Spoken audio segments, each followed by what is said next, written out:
"Oh, brave new world," he repeated. "Oh, brave new world that has such people in it. Let's start at once." "You have a most peculiar way of talking sometimes," said Bernard, staring at the young men in perplexed astonishment.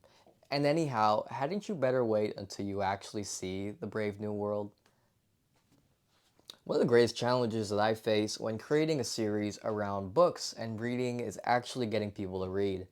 While I may personally disagree, this is because reading books is not that entertaining.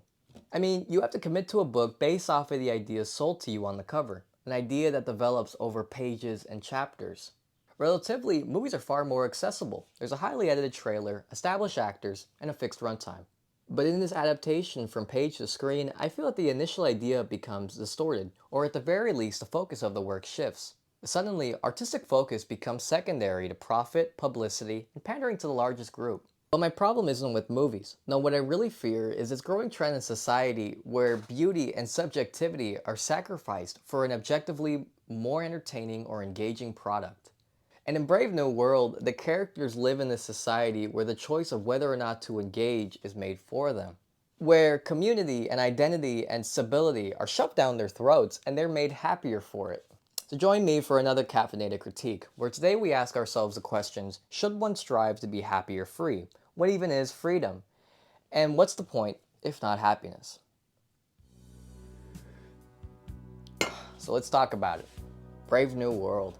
I first read it for school during my junior year, and while now I personally find 1984 is my favorite of the two, I still find The Dangers Present in Brave New World to be more relevant to our society. And the idea that works at the core of the book is that of nature versus nurture. To quote a previous book, is evil something you are, or is it something you do? Well, in the world state, advancements in genetic engineering have paved the way for social stability. All men are created equal, but have a predestined place in society. As babies, they're all trained to think the same, and even amongst the lower classes, they all look the same. And yet, though these men are less free in an American context, does that make them less happy? More often than not, we take the path of least resistance, the path that brings us closer to our idea of happiness. And after all, isn't that the toll demanded of you for most groups? A piece of yourself for a bigger piece of the pie. Compromise is civilization. Hug me till you drug me, honey. Kiss me till I'm in a coma. Hug me, honey, snugly bunny. Love's as good as Soma. In the world state, people worship technology. Say goodbye to Christianity and chastity, all those practices rooted in self-denial, and join the rest of the masses as they gorge on mass-produced commodities and a superdrug called Soma.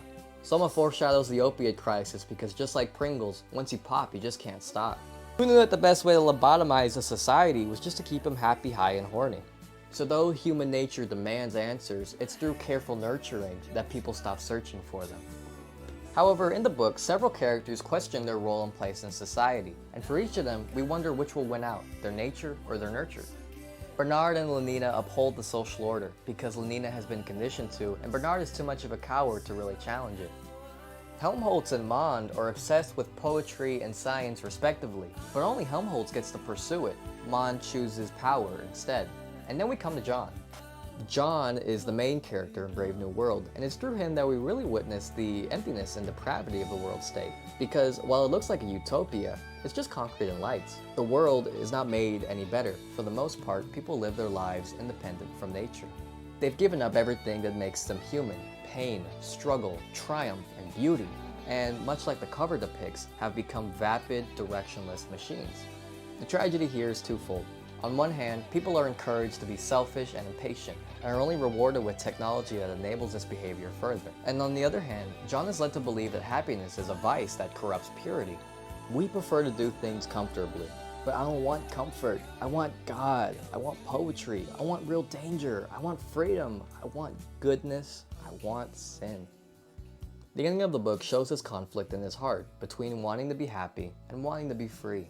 He wants so badly to reject the teachings of the world state that he fundamentally misunderstands that the goal of society should not be universal happiness. No, instead the goal should be personal fulfillment. Fulfillment is not dependent on anything but your own set of morals. That's why the world state is designed in such a way that people cannot be fulfilled, because that's the price they pay for happiness.